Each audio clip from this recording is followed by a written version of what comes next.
Bonjour et bienvenue dans l'émission Vue par. Moi c'est Nisrine et je vous présenterai cette émission dédiée à l'industrie de la mode qui est réalisée par Extérieur Jour. Dans ce plateau, nous allons aborder différents thèmes tels que les habitudes de consommation, leurs conséquences et la labellisation du textile. Nous recevrons également Olivier Ziegers, qui est prof de géographie et directeur de la Mode Design Academy, et il répondra à nos questions. Avant de commencer, je tenais à remercier le MAD Brussels de nous accueillir dans leurs locaux. Cette plateforme bruxelloise, experte dans la mode et le design, renforce, accompagne le développement des stylistes et designers bruxellois.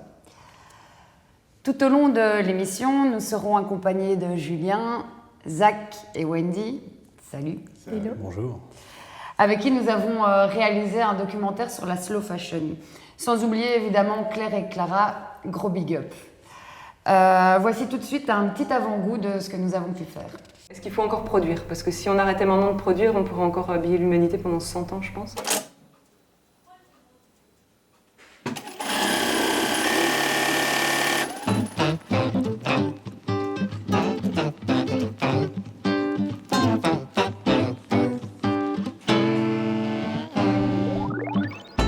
On n'a pas la prétention de changer le monde ou quoi que ce soit, mais on vivra jamais mieux. Et donc, on a décidé de continuer à créer des vêtements, tout en étant conscient de l'impact qu'on a sur le climat.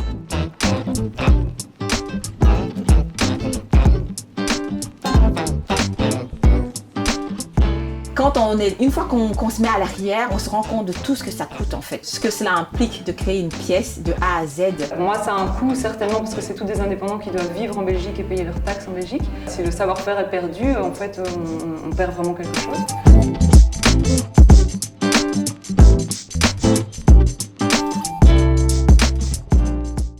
Suite à la réalisation de notre documentaire, on s'est questionné sur la façon dont on consomme la mode aujourd'hui. Donc on est allé poser la question aux Bruxellois. Quelles sont vos habitudes de consommation en matière de mode? On écoute tout de suite leurs réponses. Je ne sais pas si c'est un créateur, c'était Cora Kemperman. Je connais plus des gens qui custom des vêtements ou qui recréent des vêtements. Non, je connais pas. Ja, je hebt uw eigen merken? Ja. Les plus anciens, Martin Marjolin, De Mester, Dries Van Noten. Waar koop jij je kleding, Rine? Soms hier is zo een winkel van tweedehands. On va plus aller vers la fast fashion vu que les prix sont plus abordables, etc. Je vais pas mentir, je consomme de la fast fashion. Fripe. En fast fashion souvent. So we usually just exchange it or use vintage or stuff like that. Ik ben meer ook vintage shops, soms gewone winkels. Hangt er eigenlijk een beetje af waar ik ben. Étant pensionnée, j'achète déjà beaucoup moins. Et puis j'achète beaucoup sur Vinted. J'achète pas beaucoup de vêtements. Je pense que c'est mieux d'avoir moins de vêtements avec une meilleure qualité que d'avoir plein de vêtements qui finalement qu'on n'aime pas et que du coup on va encore racheter. Je sais pas si c'est vraiment une bonne chose. C'est difficile de se tourner vers des créateurs c'est de la qualité, etc. Mais les prix sont souvent assez hauts, je trouve. Maintenant, j'achète vraiment en quantité très peu ce que j'ai vraiment besoin. Moi, je fais pas trop attention aux étiquettes, mais voilà, c'est la matière quand même. Je n'achète plus de vêtements pour moi, dans le sens où mon métier, c'est de faire des costumes pour la danse, ou le théâtre, ou le cinéma. Et donc moi, je ne fais que récupérer. Voilà. Est-ce que quelqu'un a envie de réagir à ce qu'on vient de voir? C'est vrai que quand on a fait ce micro-trottoir, il y avait quand même pas mal de monde qui utilisait justement la fast fashion et que très peu la slow. Et c'est vrai que je pense que la slow fashion n'est pas encore assez connue partout dans le monde et que j'ai un blanc. Je sais pas pourquoi. Non, mais c'est vrai que dans ce que tu dis, il y a une chose où tu as raison, je suis d'accord, c'est que en fait, la fast fashion est beaucoup plus tendance, mais aussi, on a l'impression que les gens, quand ils répondaient dans le micro-trottoir, avaient un peu plus honte de dire fast fashion. On dirait qu'ils connaissent la slow fashion, mais ils ont du mal à dire fast fashion, parce qu'ils savent que c'est l'une des industries qui pollue le plus dans le monde, et du coup, ils disent, purée, je pollue, donc dire fast fashion, c'est automatiquement, je suis un pollueur. Et bref, ça fait un petit peu polémique et débat. Mais personnellement, moi, je ne connaissais pas la slow fashion avant. Moi, je ne savais pas que ça existait, les créateurs, créatrices. qui faisaient des vêtements. Et moi, je pensais juste ce qui existait, c'était justement les friperies, donc le deuxièmement. Et je savais que ce qui existait, c'était la fast fashion, donc H&M, Zara, et c'est tout. Mais c'est vrai que c'est super intéressant parce qu'on parle beaucoup de fast fashion et de slow fashion, mais bon, certes, sur le bateau, on va parler de tout ce qui est créateur et autres, mais pour les personnes qui consomment de la fast fashion et qui sont conscients que c'est pas forcément éthique pour la planète et éco-responsable de fou, on n'a pas vraiment, il n'y a pas d'alternatives qui sont vraiment mentionnées quand on parle de slow fashion. Donc certes, il y a les créateurs, mais la seconde main, ça reste de la slow fashion. Et pourtant, c'est pas forcément assimilé pour. Et bon, la seconde main, ça aussi souvent représenté genre un peu sale et tout, alors que des vêtements lavés, c'est des vêtements lavés, quoi. Mais je sais pas si toi, tu as un avis sur... Non Si j'ai un avis là-dessus, oui, je pense qu'en effet, je rejoins un peu Zach sur le fait que les gens ont l'air gênés de dire qu'ils vont dans les grandes surfaces, quoi. Maintenant, je pense pas que ce soit bien ou mal. Je crois qu'à partir du moment où on fait un achat conscient, c'est déjà plus qu'intéressant, quoi. Mais moi, je sais pas, c'est pas que j'ai pas d'avis sur la question, mais j'ai peut-être j'ai plus de mal à le développer. Mais vous consommez comment, par exemple? Moi, je consomme en général friperie. Je suis plus dans le stock américain qui se situe près de Molenbeek ou à Molenbeek, mais c'est plus du stock américain, un peu de friperie, mais rarement de la fast fashion. Donc rarement H&M, Zara et tout ça. Enfin, personnellement. Et toi, tu consommes comment? Moi aussi, c'est un peu la fast fashion. Moi, je suis principalement orienté vers Zara en général, mais c'est vrai que je pense que le seul truc où j'achète plutôt en slow fashion, c'est plutôt les chaussures. Ok. Moi, je consomme principalement en seconde main, mais je consomme pas tant que ça parce que j'ai la chance de savoir coudre. Ouais. Mais, trop bien. Ouais. Super, écoutez, je vais passer à la suite. Donc, pendant nos recherches, on est tombé sur une image qui nous a fort marqué. C'est celle du désert de l'Atacama au Chili, où sont jetés des tonnes de vêtements de la terre entière, dont l'Europe. Je vous propose de la regarder, ainsi que les réponses des personnes à qui on a posé la question.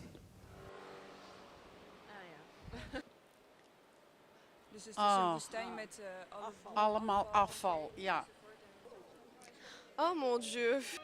The picture is the reason why I'm trying not to buy fast fashion anymore. Mais c'est triste. C'est pas agréable de voir des photos comme ça parce qu'on voit vraiment des vêtements de partout. Mais quelles seraient les solutions du coup? C'était un peu de pollution et des déchets, je pense. Triest vind ik dat, heel triest. Want de volgende generatie zit met al die vuiligheid. C'est dommage. Parce que c'est une nature en fait qu'on gâche. J'aime pas cette photo. Ce que j'en pense, oui, c'est vrai que ça fait mal, mais jusque-là, j'ai jamais rien pu faire pour ou contre. Ja, ik vind het eigenlijk schandalig. Kleding dient om gedragen te worden en niet om weggegooid te worden. En ja, ik vind dat wel erg dat dat zo op de grond daar belandt. Dat hoort niet. Si on était un tout petit peu radical, on ne devrait plus produire de vêtements du tout. Et on ne devrait que faire avec les milliers et les milliers de stocks qu'il y a, et même être créatif par rapport à ces stocks, ce que des créateurs commencent à faire. L'industrie du vêtement est la deuxième industrie la plus polluante du monde, voilà ce que ça m'évoque, et que c'est catastrophique. On remercie les personnes qui ont bien voulu répondre à nos questions dans la rue. Et je vous propose de donner la parole à Olivier Ziegers, notre invité de cette émission, à qui on a posé la question de comment en est-on arrivé là. Je pense qu'il y a trois raisons principales à ça. Il y a une première raison qui est le fait que la mode, c'est une industrie mondialisée, par excellence. La production de la fibre, elle n'est pas faite en Europe majoritairement, elle vient d'ailleurs. Elle est transformée dans un autre pays en fil et puis en tissu. Ce tissu est assemblé en vêtements dans un autre pays, puis finalement consommé chez nous. Et à un moment donné, qu'est-ce qui se passe avec le déchet? Il repart en fait éventuellement dans un autre pays s'il n'est pas transformé ici en Europe. Donc c'est l'exemple même de ce qu'est l'industrie textile-habillement actuellement. C'est une industrie totalement mondialisée. La deuxième raison, je pense que c'est lié aux vêtements intrinsèquement et à ce qu'il est, c'est-à-dire que c'est généralement quelque chose qui est assemblé et on a du mal à désassembler en fait les vêtements. Donc ça veut dire que quand ils sont usés, soit on peut éventuellement les réutiliser parce qu'ils ne sont pas trop abîmés, et il y a des filières qui se développent très très bien là-dessus, mais avec tout ce qui reste comme déchets, en fait on ne sait pas très bien quoi en faire. Alors bonne nouvelle, il y a une entreprise belge, Resortex, qui est en train d'inventer un nouveau procédé de fabrication grâce à un fil qui fond quand on le brûle à haute intensité, mais qui ne brûle pas le tissu en tant que tel. Et ça veut dire qu'on va pouvoir à terme mettre des vieux vêtements dans des fours et ce fil va se fondre et les morceaux de vêtements vont ressortir désassemblés. Et on va pouvoir alors recycler vraiment en fait les vieux vêtements. Et la troisième raison, je pense que c'est lié au fait que les entreprises dans la mode, mais pas que dans la mode, en fait, considèrent que elles sont responsables de la vie du produit jusqu'à la fabrication du produit et la vente du produit au consommateur final. Mais une fois que ce produit est dans les mains du consommateur, il n'est plus de leur responsabilité de savoir ce qui va en passer. Donc on n'est pas encore dans un système circulaire global. Il y a des filières de circularité. Je pense aux petits riens, par exemple, qui récupèrent plein de vêtements usagés et qui les revendent. Mais les entreprises qui fabriquent les vêtements, en fait, ne sont pas contraintes à envisager une circularité. Et donc, tant qu'on n'aura pas une obligation légale quant à se préoccuper de la vie d'un produit du début jusqu'à la fin, on aura des possibilités de voir des déserts comme cela dans certains pays. Merci à Olivier Ziegers, qui nous a été d'une aide précieuse pour la réalisation du documentaire et du plateau. Et alors, je voulais vous demander, à vous, quelles sont vos réactions par rapport à ce fameux désert. Et avant de bosser sur le docu, est-ce que vous aviez conscience que ça existait ? C'est vrai que quand tu regardes cette image, c'est assez triste. Quand tu vois que tout ça, ce sont des dépôts en fait, des pays occidentaux, que ça vient d'Europe, d'Asie, du nord de l'Amérique. C'est vrai que c'est assez triste. C'est vrai que moi personnellement, avec cette photo, alors déjà c'est choquant parce que je pensais pas que je savais que c'était l'une des industries qui polluait le plus dans le monde, mais je m'attendais pas à autant. Donc cette photo-là, elle fait quand même un choc. Donc quand on voit la photo directement, on se dit quand même, franchement quand même. Et en fait avec ça, il y a deux questions aussi qui ont été posées dans le micro-trottoir et que j'aimerais reposer ici, plutôt ramener ici. C'est quelles seraient les solutions du coup pour empêcher que cette chose-là se produise dans le monde? Et surtout, est-ce que vous, personnellement, vous avez déjà eu l'occasion de faire quelque chose contre ça? Est-ce que ça existe? Est-ce qu'il y a des associations, par exemple, dans le monde pour empêcher ça ou... Ça, c'est deux choses, franchement, qui ont été dans le micro-trottoir que je trouve sont intéressantes. Après, je pense que des associations, il doit y en avoir. Probablement. Je pense qu'une fois qu'on recherche, on trouve. Et principalement à Bruxelles, c'est quand même une ville assez engagée en ce qui concerne le recyclage de vêtements, quoi. On a les petits riens et on a PXL Réfugiés, je pense, qui font aussi des ramassages de vêtements pour leur redonner une seconde vie. Mais outre ça, je trouve qu'il y avait tout l'aspect, en tout cas pour revenir un peu sur le désert, il y a tout l'aspect évacuation des déchets qui je trouve est super important à mentionner parce qu'on parle quand même de déchets qui viennent d'Europe et qui se retrouvent au Chili. Donc certes il y a la pollution matérielle, mais il y a également la pollution de transport et tout ce qui en suit. Tout ça pour délocaliser finalement des déchets qui existent, quoi. Et pour diminuer la pollution qu'engendre la Belgique, alors que finalement c'est exactement les mêmes objets mais qui sont juste déplacés. Et j'avoue que c'est quand même assez alarmant dans un contexte comme aujourd'hui où la Terre est quand même relativement bien en danger. Et voilà. Ouais, non, c'est sûr.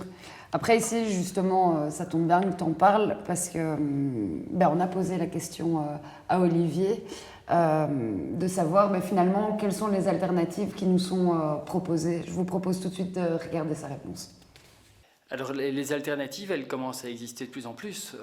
Je pense à des jeunes par exemple qui décident de ne plus acheter que des vêtements sur Vinted. C'est l'idée de ne plus acheter de vêtements neufs avec tout ce que ça comporte comme en fait avantage et en même temps comme inconvénient. À partir du moment où on ne produit plus de vêtements, on perd tout un savoir-faire, on perd en créativité. Donc c'est un essor qui est positif, mais qui pose question en fait sur la survie des entreprises qui fabriquent des vêtements. La Resortex que j'évoquais tout à l'heure est une vraie solution à grande échelle qui permet vraiment de résoudre ce problème fondamental auquel toutes les entreprises pour l'instant se trouvent confrontées. Comment démonter un vêtement qui a été monté. Et puis la dernière alternative, c'est pour certains pays en fait qui accueillent ces déchets d'interdire en fait les déchets qu'ils reçoivent. Et ce qui veut dire que les déchets que nous produirions devraient être gérés par la Belgique, par exemple. Elle se poserait peut-être plus la question de savoir ce qu'elle en ferait. Pour l'instant, en fait, on évacue le problème en évacuant nos déchets à l'étranger. Donc voici quelques propositions. Je ne sais pas, peut-être Julien, tu as peut-être un avis là-dessus. C'est vrai que Vinted, moi je trouve personnellement, est une bonne alternative à tout ça.